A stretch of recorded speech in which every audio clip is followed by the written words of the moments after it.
नमस्कार, आप सभी का मेरे इस YouTube चैनल पर एक बार फिर से स्वागत है। मेरा नाम है सोहित मिश्रा और ये जो आप जगह देख रहे हैं ये धारावी है। धारावी को आप अलग अलग तरीके से जानते हैं। धारावी को आपने गली बॉय नामक फिल्म में देखा होगा। मुंबई 17 नामक एक जगह पर उसका जिक्र किया जाता है। कहा जाता है कि धारावी किस तरह से आगे बढ़ रही है। धारावी में बहुत बड़े बड़े इंडस्ट्रीज़ हैं। धारावी को लेदर प्रोडक्ट्स के लिए जाना जाता है, लेकिन अभी धारावी में आप लगभग हर दूसरे दिन एक प्रदर्शन देखेंगे। प्रदर्शन हो रहा है यहाँ पर, जिस तरह से रीडेवलपमेंट की बात हो रही है उसे लेकर। कोई भी नहीं चाहता कि यहाँ पर रीडेवलपमेंट ना हो। ये कई सारी झुग्गी झोपड़ियाँ हैं जिसे तोड़कर यहाँ पर आलीशान इमारतें बनाने की बात की जा रही है। उन्हें विकास से डर नहीं है, उन्हें विकास करने वालों से डर है। और उसी के लिए यहाँ पर हम धारावी के ही लोगों से बात करेंगे कि क्यों यहाँ पर वो डर रहे हैं, ये डर किस चीज़ के लिए और क्या कुछ चाहते हैं। उनसे बात करने से पहले आपको मामला समझा दें। धारावी में विकास करने का जो है पूरा मुद्दा है कि धारावी को रीडेवलप किया जाए। एशिया की सबसे बड़ी बस्ती के तौर पर इसे जाना जाता है। ये नया मुद्दा नहीं है, हर बार चुनाव के पहले आता है। लेकिन इस बार गौतम अदानी जो यहाँ पर एक बहुत बड़े उद्योगपति हैं, उन्हें धारावी रीडेवलपमेंट के लिए 23,000 करोड़ रुपए की रीडेवलपमेंट प्रोजेक्ट दिया गया है। यहाँ पर कहा जा रहा है कि 58,000 परिवार रहते हैं जिन्हें यहाँ से जिनके लिए यहाँ पर रीडेवलपमेंट किया जाएगा। आपको ये भी समझना होगा, ये 300 हेक्टेयर की जो ज़मीन है ये बीकेसी के पास मौजूद है। ये एक प्राइम प्रॉपर्टी है। मुंबई या फिर देश में कहीं पर भी आप चले जाएं, ये एक प्राइम प्रॉपर्टी है जो यहाँ पर मौजूद है। सवाल यहाँ पर लोगों का ये है कि जो लोग ये डेवलपमेंट कर रहे हैं उन्हें इस ज़मीन से प्यार है कि ज़मीन पर रहने वाले लोगों से। तो उसी को लेकर हम सभी से बात करेंगे और जानने की कोशिश करेंगे कि क्या मामला है, क्यों यहाँ पर लगातार प्रदर्शन हो रहे हैं। क्या वो विकास नहीं चाहते हैं कि विकास करने वाले से डर है, कि चाहते क्या हैं। ये सारी चीज़ें हम विस्तार से आपको समझाएंगे। आप देख सकते हैं महिलाएं, पुरुष, ये सभी लोग धारावी के हैं और यहीं पर रहते हैं, तो इन्हें जो परेशानियां हैं वो और बेहतर तरीके से समझ आती है। तो हमने सोचा इनसे ही बात करें। आपसे से शुरुआत करते हैं, पहले आप अपना नाम बता दें। जय भीम। मेरा नाम संजय रमेश भालेराव है। मैं धारावी बचाओ आंदोलन का समन्वयक हूँ। अच्छा, सवाल ये है कि कई सालों से, ये तो पहली बार नहीं है कि धारावी में रीडेवलपमेंट की बात हो रही है। आप लोग क्यों विरोध कर रहे हैं? अभी 16 तारीख को तो एक बहुत बड़ा यहाँ पर मोर्चा भी निकाला गया था। तो विरोध किस चीज़ का है यहाँ पर? डर क्या है? धारावी अगर रीडेवलप हो रहा है तो वो तो अच्छी बात है। आप लोग क्यों चाहते हैं या डर क्या है आप लोग? ऐसा है कि केंद्र की सरकार और राज्यों की सरकार जो है जुमलों वाली सरकार है। इनके जुमलों में हमको आना नहीं है और फंसना नहीं है। हर बार इन्होंने जो भी वादे किए इन्होंने कभी निभाए नहीं है। इसके लिए हम धारावी की जनता भी शानी बन गई है। हमको विकास चाहिए, हम विकास के विरोध में नहीं है, लेकिन हम चाहते हैं कि धारावी का विकास होए, लेकिन धारावी में हो जाए, धारावी के लोगों के मर्जी के साथ हो जाए और धारावी में ही हो जाए, ऐसा हमारा कहना है। लेकिन यहाँ की सरकार अपने जो मित्र है गौतम अडानी जी, उनको जिस तरह से फिक्सिंग करके उन्होंने ये टेंडर दिया गया है, हम उसका विरोध कर रहे हैं। और टेंडर देने के बाद में उनको सिर्फ यहाँ की ज़मीन चाहिए, यहाँ के लोग नहीं चाहिए। अभी कुछ दिन पहले ही हम लोग, एक हफ्ते पहले डीआरएम रजनीश गोयनका जी को मिले और उन्होंने बार बार रोज़ यहाँ पे आरपीएफ आती है, पुलिस आती है और यहाँ के महिलाओं को, बच्चों को, बुज़ुर्गों को डराया जाता है कि आप आपका सामान पैकिंग कर लो, यहाँ हम डेमोलेशन करने वाले लोग भयभीत है। कहाँ जाएंगे? हम धारावी के रहवासी है, क्या कहाँ जा सकते? इधर कम से कम 200 झोपड़पट्टी संजय गांधी नगर की है, आज बाजू की 300 झुग्गी झोपड़ियाँ समता नगर की है। गणेश नगर में कम से कम 400 से 500 झोपड़े हैं। मेघवाड़ी से लेके यहाँ तक 1,500 झोपड़ियाँ है। रेलवे यदि अपना विस्तार करना चाहती है तो उसमें धारावी रीडेवलपमेंट प्रोजेक्ट में ये नोटिफाइड एरिया है, इसको भी शामिल किया जाए।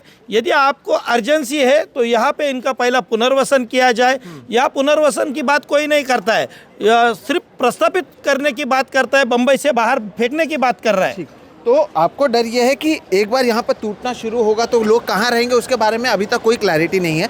जब हम बात कर रहे हैं, हमने जो सर घर देखा था वो भी लोगों को दिखाए कि यहाँ पर हालात कैसे हैं, वो देखते हुए मैं बात आपको करेंगे। यहाँ की सच्चाई दिखाना चाहता हूँ कि किस तरह से स्वच्छ भारत अभियान इस धारावी में है। सीएम एकनाथ शिंदे जी यहाँ पर आए, सिर्फ रोड का काम हो रहा है, डेमोलेशन, यहाँ स्वच्छता के नाम पे किस तरह से लोगों का घर तोड़ा जा रहा है, डेमोलेशन किया जा रहा है, मैं आपको बताना चाहता हूँ। तो ये जो आप अभी देख रहे हैं, ये हम जानबूझकर एक गली में आए हुए हैं। ये धारावी में लोग किस तरह से रह रहे हैं ये देखिए। आप स्वच्छ भारत के मिशंस देखते हैं, स्वच्छ भारत की बातें सुनते हैं, कई सारी चीज़ें आपने अलग अलग जगहों पर देखी होगी। यहाँ पर देखिए हालात कैसे हैं। ये नाली बह रही है और इसी के पास में लोगों ने ऐसे जो लकड़ी के फल्ली इसे कहते हैं महाराष्ट्र में, वो बताया जाता है। और उसके बावजूद यहाँ पर लोग रह रहे हैं और लोग इसके बावजूद चाहते हैं कि इनका जो विकास है उससे डरें। ये देखिए, जिस रास्ते को आप देखिए, ये यहाँ पर किस तरह से नाले के बीच में सर यहीं पर हम बात करते हैं, आप आ जाइए यहीं पर बात करेंगे हम, और वापस वहाँ पर जाना भी है हमें। तो ये देखिए, आप ये हालात को देखिए, यहाँ पर लोग रह रहे हैं, लेकिन इसके बावजूद आप क्यों चाहते हैं कि लोग इस तरह से रहने को तैयार हैं? लेकिन क्या अगर यहाँ पर रीडेवलपमेंट होता है तो ये सारी चीज़ें भी आपको लग रहा है नहीं मिलेगी लोगों को? ऐसा है, सरकार को सिर्फ अडानी के लिए ये ज़मीन चाहिए, ये सोने की खान है ज़मीन। बाजू में बीकेसी का एरिया है, उसको एक्सटेंशन करना है। धारावी एक मिनी इंडिया है।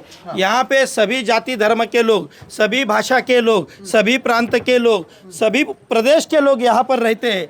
हम धारावी वासियों को विकास चाहिए, लेकिन अडानी का विकास नहीं चाहिए। सरकार ने अपने ये दामाद को रेल दे दी, रेलवे स्टेशन दे दिया, पूरा हवाई अड्डा दे दिया, प्लेन दे दिए। सरकारी जितनी संस्थाएं हैं गौतम अडानी को सरकार ने दी है। सरकार जनता के लिए सिर्फ जुमले देती है, जुमलों का वादा देती है और वो निभाती नहीं है। इसके लिए हम लोग चाहते हैं कि लोगों का विकास होना चाहिए, लोगों के मर्जी के हिसाब से होना चाहिए।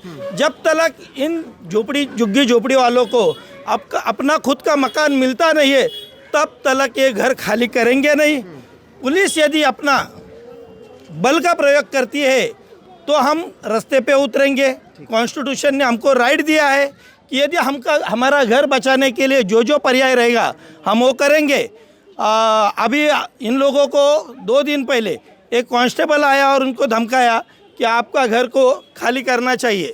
तुरंत हम सब लोग जाके डीआरपी के ऑफिसर को मिले और उन्होंने फिर एक नोटिफिकेशन दिया और रेलवे को बताया कि समता नगर और संजय गांधी नगर ये धारावी के नोटिफाइड एरिया में आता है, उनको आप नहीं तोड़ा जाएगा जब तक इनका पुनर्वसन नहीं होता, इनको पीएपी नहीं दी जाती। तो महिलाओं से भी बात करते हैं, आप लोग यहीं पर रहते हैं। दादा आप बताएं, तो क्या यहाँ पर ये जो कह रहे हैं पुलिस वाले आए थे, कब आए थे, क्या बोले? परसों के दिन आए थे, तुम घर खाली करो, हम तोड़ेंगे। हाँ। तो कहाँ भेजेंगे, कहाँ जाएंगे? नहीं, वो कुछ बोले नहीं। अभी हमारे को क्या है, ताई और सावन साहब उन्होंने सब जने हमारे को बोले कि दिलाएंगे हम। अच्छा, तो आप लोग को डर क्या है कि घर मिलेगा नहीं मिलेगा, डर क्या है आप लोग? वही डर है, हमारे को घर नहीं मिलता बोल के। अब हमारे को दिए तो बस हमारे घर के जगह घर मिल रहा है। तो सोचिए आप, अभी तक रीडेवलपमेंट को लेकर अलग अलग बातें हो रही हैं, लेकिन यहाँ पर पुलिस वाले आकर पहले से ही कह रहे हैं कि घर खाली कर दीजिए। तो ये भी एक यहाँ पर हकीकत देखने मिल रही है। और अलग अलग लोगों से आप बात करें, हमने आपको घर के हालात जानबूझकर दिखाए हैं ताकि आपको पता चले कि ये हालात इतने होने के बावजूद लोगों को डर ये है कि अगर तोड़ दिया गया और कहीं और इन्हें घर नहीं दिया गया तो ये करेंगे क्या, इसलिए ये डर रहे हैं। और धारावी के बारे में अगर जब बात करते हैं तो धारावी में आप स्लम्स को जानते हैं, लेकिन धारावी एक और चीज़ के लिए फेमस है, यहाँ पर इंडस्ट्रीज़ बहुत हैं। आप ये समझें कि यहाँ से बड़े पैमाने पर आपको देश भर में यहाँ से सामान बनते हैं, रॉ प्रोडक्ट्स होते हैं, गुड्स होते हैं, वो देश भर में जाते हैं। उसके बारे में बात करते हैं। आप यहाँ पर बिजनेस करते हैं, पहले आप अपना नाम बताएं और किस चीज़ का बिजनेस है वो बताएं। मेरा नाम ताजुद्दीन सैयद है। मेरा यहाँ पर स्क्रैप का बिजनेस है। स्क्रैप में प्लास्टिक, स्क्रैप में टोटल आइटम हम लोग परचेस करते हैं। हाँ। हमारा धारावी में एक बड़ा सा गाला है, हमारा ही नहीं, हमारे जैसे हजारों लोगों का। कितना बड़ा गाला है आपका? तकरीबन लोगों का किसी का 2000, किसी का 5000, किसी का 1000, और तकरीबन मेरा भी उतना ही बड़ा गाला है। और मुझे कुछ दिन पहले राहुल सिवाले जी ने जो मीटिंग रखा था उसमें उन्होंने कहा है कि अभी तक के जो कमर्शियल वालों को कुछ भी ऐसा प्रावधान नहीं आया है कि कमर्शियल वालों को क्या दिया जाएगा, क्या नहीं दिया जाएगा, उसके बारे में अभी तक कुछ क्लियरिफिकेशन नहीं आया है। तो इनका कहना है, राहुल शेवाड़े जिनका इन्होंने जिक्र किया, वो सांसद हैं, इस इलाके से वो सांसद हैं और शिवसेना एकनाथ शिंदे गुट से वो आते हैं। तो इतने सारे इंडस्ट्रीज होने के बावजूद आपका कहना है कि कहा गया कि अब तक इंडस्ट्रीज के लिए इन्होंने सोचा भी नहीं है कि रीडेवलपमेंट के क्या ब्लूप्रिंट ही नहीं बनी है, वो ऐसा बोलते हैं। तो ब्लूप्रिंट ही नहीं बना हुआ है।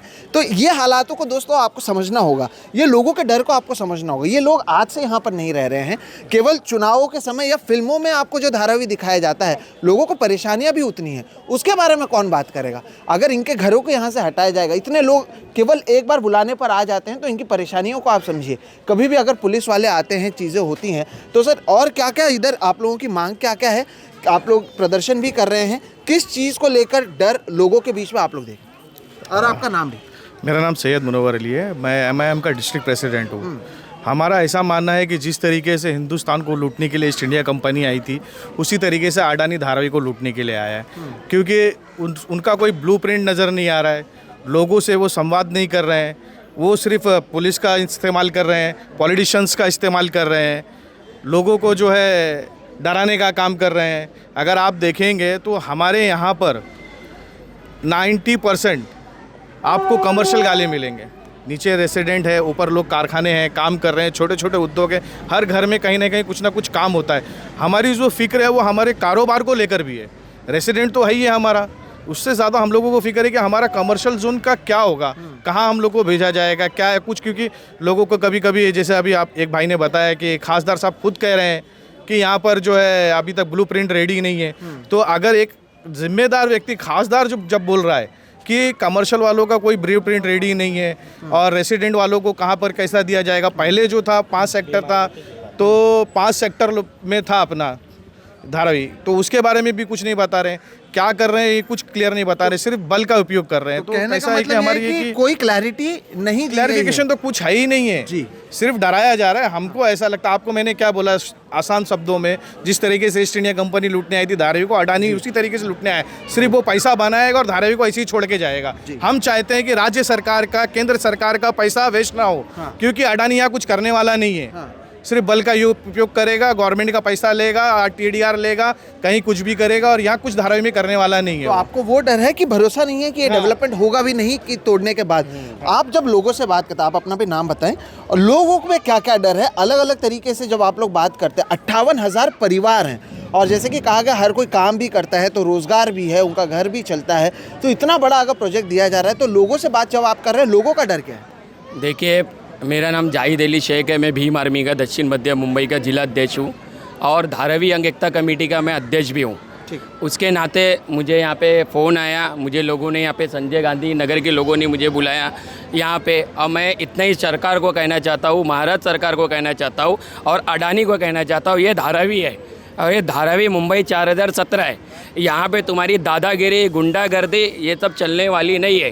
संजय गांधी नगर के एक भी झोपड़े को अगर सरकार ने अगर हाथ लगाया तो भीम आर्मी इसका जाहिर निषेध करती है। और मैं ये भी सरकार को कहना चाहता हूँ कि आने वाले 3 तारीख को धारावी में भीम आर्मी भारत एकता मिशन जो संस्था है, ये जनता का भी एक जाहिर सभा चंद्रशेखर भाई के नेतृत्व में यहाँ पे हम लोग धारावी रेस्टोरेंट पे रखने वाले हैं। और मैं इतना आश्वासन देना चाहता हूँ संजय गांधी नगर के लोगों को, अगर इनको कोई भी अगर यहाँ पे एक भी झोपड़े को हाथ लगाया, चाहे वो पुलिस प्रशासन हो, चाहे वो मुंबई महानगर पालिका हो, चाहे वो रेलवे हो, हम उसको बर्दाश्त नहीं करेंगे। बिल्कुल, ये महत्वपूर्ण है कि आप देखिए कितने सारे स्टेक्स हैं, इन्हें पुलिस की ओर से अलग से सताया जा रहा है। अब रेलवे पास में है तो रेलवे प्रशासन भी यहाँ पर आ जाता है, रीडेवलपमेंट की बात भी हो रही है, स्टेट का प्रेशर है, नेशनल प्रेशर है। इसके साथ साथ अब बिल्डर्स में भी हमने पता लगाया कि बिल्डर्स भी नाराज़ हैं। देखिए, बिल्डर्स के लिए हमदर्दी बहुत कम होती है लोगों में, और होनी भी चाहिए, क्योंकि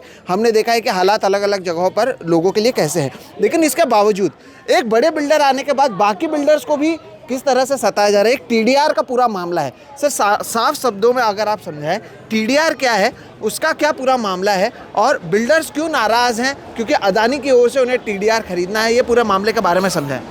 नमस्कार, मैं एडवोकेट संदीप कटके, धारावी में जन्मा हो, धारावी में बड़ा हुआ हो, धारावी में का एक धारावीकर हूँ।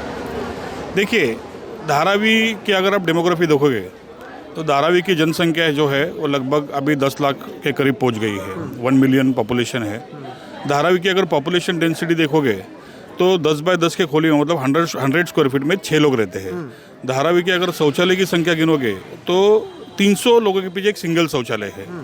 तो इस परिस्थिति में डेवलपमेंट तो हमको चाहिए, डेवलपमेंट के हम लोग कोई भी विरोध में नहीं है, क्योंकि यहाँ पे इतने सालों से हम जो ज़िंदगी जी रहे तो किधर ना किधर वो ज़िंदगी चेंज होनी चाहिए। लेकिन डेवलपमेंट के नाम पे एक बहुत बड़ा लैंड का महाघोटाला जो है ये राज्य सरकार और केंद्र सरकार उनके मित्र अदानी को साथ में लेकर कर रही है। ये घोटाला कैसा है, क्योंकि धारावी की जो पूरी ज़मीन है वो 240 हेक्टर है, मतलब करीब 700 एकड़ की ज़मीन है, उसके ऊपर 4 का FSI दिया गया है। अगर आप इसको FSI को कैलकुलेट करोगे स्क्वायर फीट में तो लगभग 10 करोड़ स्क्वायर फीट का FSI जो है वो यहाँ पे जनरेट होगा। तो उसमें से 4 crore square feet FSI Dharavi वालों को देंगे और 6 करोड़ स्क्वायर फीट FSI जो है वो अदानी को मिलेगा। तो 6 करोड़ स्क्वायर फीट के FSI में अदानी को 50% यहाँ पे कंस्ट्रक्ट करना है और 50% को एज ए TDR उस FSI को ट्रांसफरेबल डेवलपमेंट राइट्स को कन्वर्ट करके उसको पूरे मुंबई सिटी और सबब इस जगह पे पूरे जगह पे वापरने का उसको पूरा अधिकार दिया गया है। पहला ऐसा होता था कि TDR जो है TDR आप सिटी में वापर नहीं सकते थे, लेकिन अदानी जी को TDR की जो है पूरा सिटी और सबब दोनों जगह पे वापरने के लिए उनको इजाज़त दी गई है। दूसरी बात यह है कि TDR को इंडेक्सेशन प्राइस होता है, यानी अगर धारावी में पहले जो SRA के प्रोजेक्ट हुए तो उसमें अगर कोई बिल्डर को कुछ भी TDR मिला तो अगर उसका वो TDR उसको सबर्बन में यूज़ करना है यानी बांद्रा में, तो अगर धारावी का रेट जो है रेड रेकनर रेट 10,000 रुपीज़ पर स्क्वायर फीट है और बांद्रा बैंडस्टैंड का 1 लाख रुपीज़ स्क्वायर फीट है, तो धारावी से 10 गुना महंगा जो है बांद्रा बैंडस्टैंड का FSI है। तो पहले ऐसा होता था कि धारावी का 10 स्क्वायर फीट FSI जो है आप एज ए TDR बांद्रा में सिर्फ 1 स्क्वायर फीट यूज़ कर सकते थे, लेकिन इस प्रोजेक्ट में ये इंडेक्सेशन जो है उसको निकाल दिया है। तो धारावी का जितना FSI जनरेट होगा वो पूरा FSI TDR में कन्वर्ट करके अदानी पूरे मुंबई में यूज़ कर सकता है।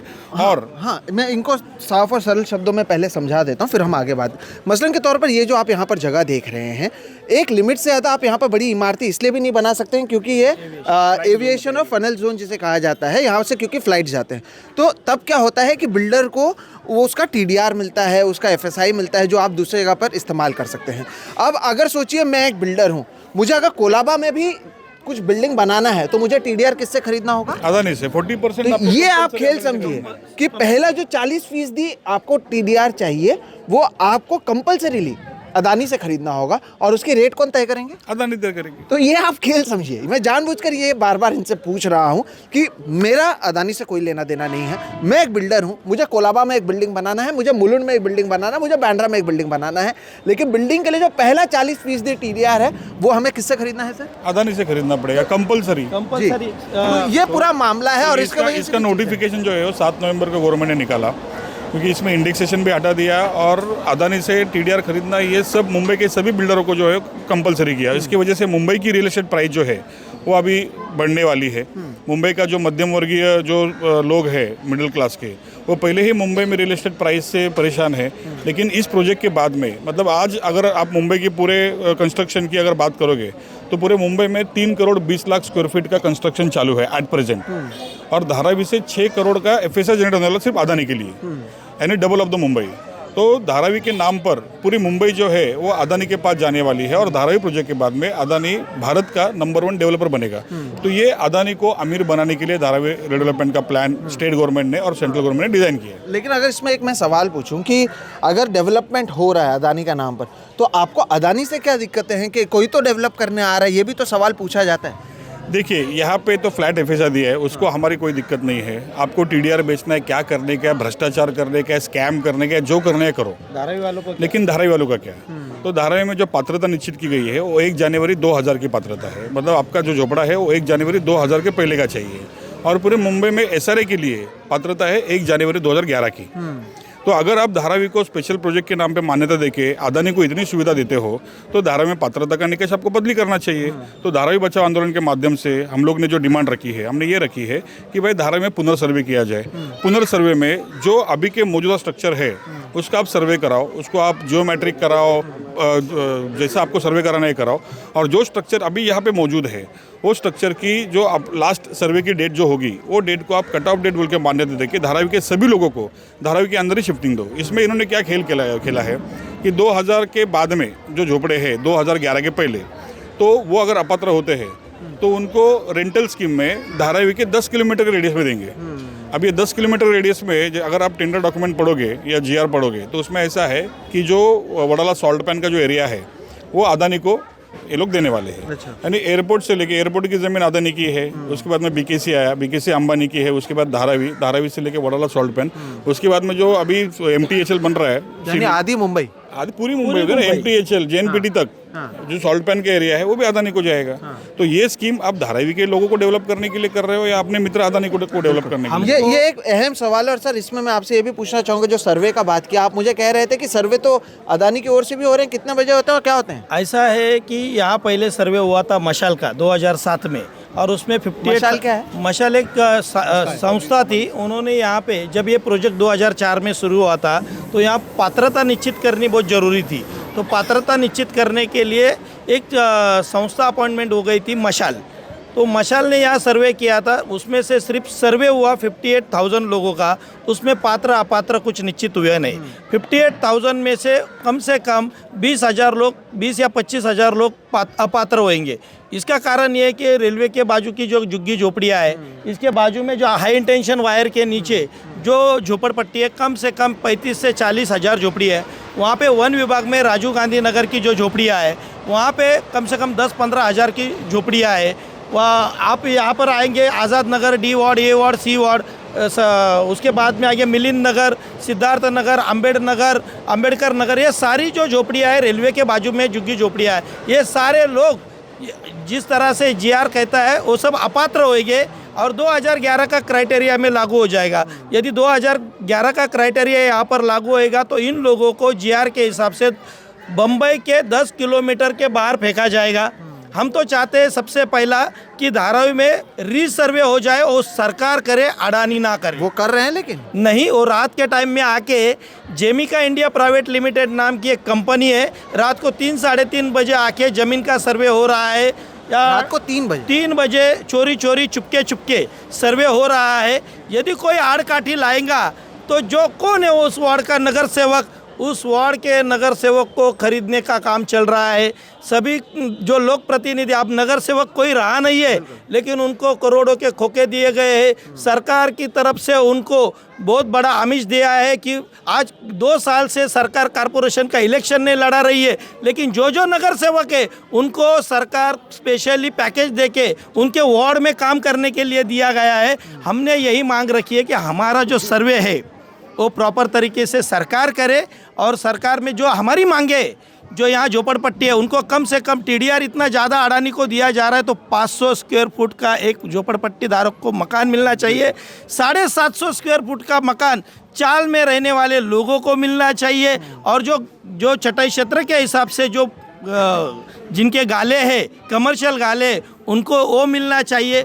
हमारा जो धारावी का एक ही कहना, हम डेवलपमेंट के खिलाफ नहीं है, लेकिन डेवलपमेंट के नाम पे धारावीकरों को जो विस्थापित करने का जो कटकारस्थान सरकार कर रही है, और सरकार हमको सिर्फ जुमले दे रही है, हम उस जुमले में आने वाले नहीं है। बिल्कुल, तो ये महत्वपूर्ण है कि विकास के खिलाफ कोई नहीं है, विकास करने वालों के नाम पर डर है। अगर हज़ारों लोगों को बेघर करने की बात की जा रही है तो वो डर जायज़ है, उसके लिए विरोध किया जा रहा है। अभी सरकार का कहना है कि 300 स्क्वायर फुट तक का घर जो है देने की बात कर रहे हैं, उसे बढ़ाने की मांग की जा रही है। सर्वे अगर आप 2001 की बात करें, उसके बाद पिछले 22-23 साल में तो कई सारी चीज़ें बदली हैं, और जो बाकी सारे के सर्वे हैं 2011 के हैं। तो ये सारा मामला है, लोगों को डर है अगर ये जो आप देख रहे हैं घर इन्हें तोड़ा जाएगा तो इन्हें रखा कहाँ जाएगा वो नहीं पता, जो यहाँ पर बिजनेसेस है उसका क्या होगा वो नहीं पता। तो आज के इस वीडियो के ज़रिए हम लोगों की बात, महिलाओं को अगर पुलिस वाले आकर कहते हैं कि आपको कभी भी घर से हटना पड़ सकता है, उसके बाद लोगों को अदालत जाना पड़ रहा है, तो अगर ये हालात हैं तो इसी का विरोध किया जा रहा है। लोग विकास के खिलाफ नहीं है, हमने इसलिए आपको घर दिखाए हैं, लोग किस हालात में रह रहे हैं, लेकिन लोगों का डर है कि अगर बिना किसी प्रॉपर प्लानिंग के होता है तो अब तो यहाँ रह रहे हैं, बाद में वो कहाँ रहेंगे उन्हें पता भी नहीं है, उन्हें रहने दिया जाएगा भी या नहीं वो भी नहीं पता, और धारावी से इन्हें कहाँ निकाल कर फेंका जाएगा वो भी इन्हें नहीं पता। तो ये पूरा विरोध है, और इसके लिए इतने बड़े पैमाने पर लोग इसका विरोध कर रहे हैं। धारावी रीडेवलपमेंट प्रोजेक्ट वो क्या केवल धारावी में रीडेवलपमेंट के लिए हो रहा है, या किसी को बिल्डर बनाने के लिए किया जा रहा है, किसी को टीडीआर देने के लिए किया जा रहा है, नहीं, ये पूरा मामला है। और इस मामले को हम धारावी के ज़रिए ही, धारावी के लोगों के ज़रिए ही आपको समझाने की कोशिश कर रहे थे। फिलहाल इस वीडियो में इतना ही। आपको ये वीडियो समझ में आता है, अगर आपको लगता है कि इससे कुछ जानकारी मिली तो ज़रूर वीडियो को लाइक करें, इसे दूसरों के साथ साझा करें, चैनल को अगर सब्सक्राइब नहीं किया तो ज़रूर करें। हम ऐसे ज़मीनी मुद्दे लगातार उठाते रह रहे हैं। फिलहाल इस वीडियो में इतना ही। आप सभी का शुक्रिया, नमस्कार।